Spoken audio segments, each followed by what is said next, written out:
अंत भला तो सब भला। रोली की शादी उसके माँ बाप एक आलसी लड़के से करा देते हैं। चलो, रोली की शादी हुई और हमने गंगा नहाई। और क्या, बेटियां तो होती ही हैं बोझ। हाँ, पर अब क्या चिंता, उतार तो दिया बोझ तुमने, अब वो लोग समझे। ससुराल में रोली का पति कहता है, देखो, मैं कोई काम नहीं करता, ये बात तुम्हारे मम्मी पापा को बता दी थी मैंने। अब जो किराया आता है दुकान का, उसी से घर का गुजारा करना है। कभी भूल से भी कोशिश ना करना किसी चीज की डिमांड की। क्या मम्मी पापा को पता था कि आप कोई काम नहीं करते? और क्या, बड़ा अच्छे से पता था। उन लोगों को तो तुम बोझ लगती थी, बोल रहे थे कि बस शादी कर लो और कोई मतलब नहीं है। रोली को यह सुनकर बहुत गुस्सा आता है, लेकिन करती भी तो क्या, क्योंकि वो जानती थी कि उसके माता पिता ऐसे ही हैं। जैसे तैसे रोली दिन काट रही थी। रोली को एक प्यारी सी बेटी होती है।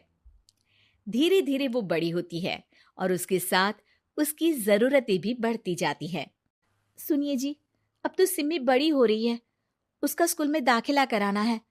मैंने अब तक तो जैसे तैसे समय काट लिया, लेकिन मैं बच्ची की परवरिश में कोई कमी नहीं रखूंगी। अरे क्या है यार, अब तो लगता है कोई ना कोई काम ढूंढना ही पड़ेगा। अब पति रोज काम की तलाश में जाता और बिना किसी काम के वापस आ जाता। रोली समझ जाती है कि पति के अंदर अब काम करने की क्षमता नहीं है। वो बेटी को उच्च शिक्षा देने के लिए कुछ करना चाहती थी, लेकिन करती तो क्या करती। एक दिन रोली की सहेली कहती है, रोली, मेरी कोई औलाद नहीं है। अगर तू मेरी औलाद को जन्म दे तो मैं तुझे तेरे मुंह मांगे पैसे दूंगी। अरे, तेरी औलाद को मैं कैसे जन्म दे सकती हूँ? सरोगेसी से। बच्चा मेरा और वैभव का ही होगा, लेकिन कोख तेरी होगी। ये संभव है रोली। रोली कुछ सोचकर कहती है, मुझे मंजूर है, लेकिन मैं इसका 2 लाख रुपया लूंगी। अरे कोई बात नहीं, मुझे मंजूर है। रोली खुश हो जाती है कि एक बच्चा पैदा करने का उसे 2 लाख रुपया मिलेगा। वो घर आकर पति को बताती है, वो भी खुश हो जाता है। अब क्या था, डॉक्टर के पास जाकर सहेली का बच्चा रोली की कोख में पलने लगता है। मुझे 20,000 चाहिए मेरे बेटी के एडमिशन के लिए। हाँ हाँ ठीक है, मैं उसके एडमिशन से लेकर सारे खर्चे उसके अकाउंट में डाल रही हूँ। रोली की बेटी का एडमिशन हो जाता है। रोली को लगता है कि वो अब सब कुछ ठीक कर देगी। दिन और महीने आगे बढ़ते हैं। अब एक दिन, एक बात कहूँ जी, काश इस बच्चे को मैं रख पाती। मैं अब इससे काफी जुड़ गई हूँ। अरे यार, पता नहीं किसका बच्चा है, अपने पास है ना अपनी मुन्नी। हाँ, लेकिन अब मैं भी इस बच्चे से जुड़ाव फील करने लगी हूँ। लेकिन मैं ये जानती हूँ कि ये मेरा बच्चा नहीं है। दोनों की जिंदगी ठीक चल रही थी, लेकिन कहते ना कि सुख का पल ज्यादा लंबा नहीं होता। एक दिन रोली की सहेली का फोन आता है। रोली, मुझे अब ये बच्चा नहीं चाहिए, मैं अपने पति को छोड़ रही हूँ। अरे लेकिन मुझे पैसों की जरूरत है, बच्चा तुम्हारा है, मैं क्या करूंगी? सहेली बिना कुछ बोले फोन काट देती है, फोन स्विच ऑफ कर देती है। लेकिन रोली के जीवन का तूफान यहीं नहीं रुकता। रोली, मैं इतना भार नहीं उठा सकता। आज पढ़ाई का पैसा मांग रही हो, कल को शादी, कॉलेज और पता नहीं क्या क्या। मैं तुम्हें छोड़ रहा हूँ, अपनी बच्ची उठाओ और निकलो इस घर से।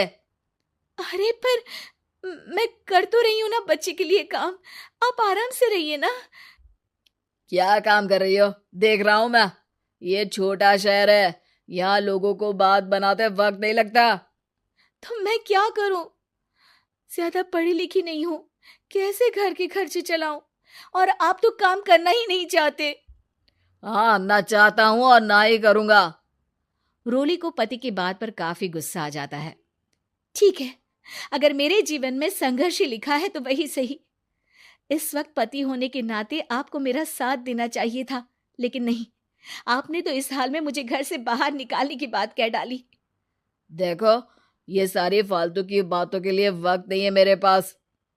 रोली, जिसकी कोख में किसी और का बच्चा था और साथ छोटी सी बेटी, पति का घर छोड़कर रास्ते पर आ जाती है। रोली के पास मायके के सिवा दूसरा कोई रास्ता नहीं होता। अरे रोली कैसी है? कितने दिनों के लिए आई है? हमेशा के लिए माँ। वो माँ को सारी बात बता देती है। ओए लड़की, इतनी हिम्मत का काम कर लिया। अरे ना ना, यहाँ कोई जगह नहीं है। तुम तो अपना बोरिया बिस्तर उठाओ और निकलो यहाँ से। रोली के पास अब मायके का रास्ता भी नहीं बचता। वो चुपचाप बच्ची को लेकर जा रही थी कि उसे दर्द होता है और वो डॉक्टर के पास चली जाती है। और फिर वहां वो एक प्यारे से बेटे को जन्म देती है।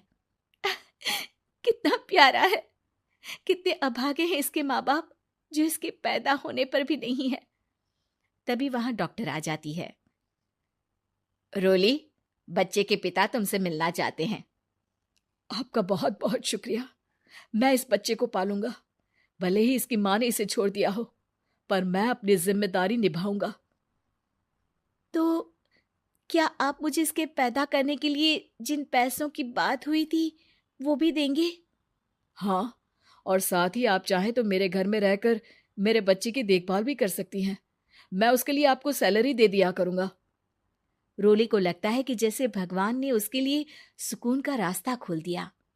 वो अब मुकेश के साथ उसके घर चली जाती है, जहां रहकर वो उस बच्चे की देखरेख करती है।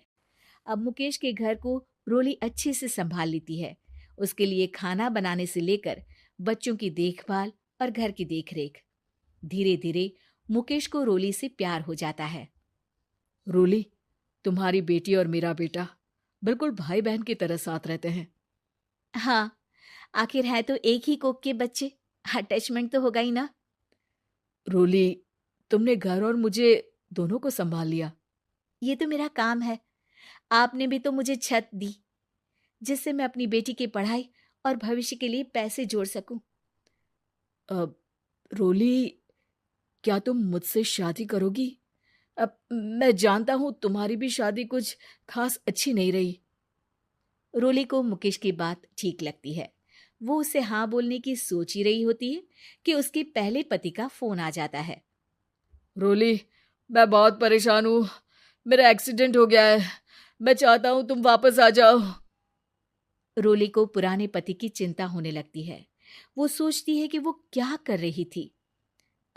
हाँ हाँ ठीक है, मैं आ रही हूँ। हाँ रोली, आ जाओ, लेकिन बच्ची को कहीं हॉस्टल में छोड़कर आना, क्योंकि मैं नहीं चाहता कि हम लोगों के बीच फिर से वो सारी बातें हो। रोली को समझ आ जाता है कि पति आज भी सुधरा नहीं है। वो पति के पास जाने से इनकार कर मुकेश को हाँ कर देती है।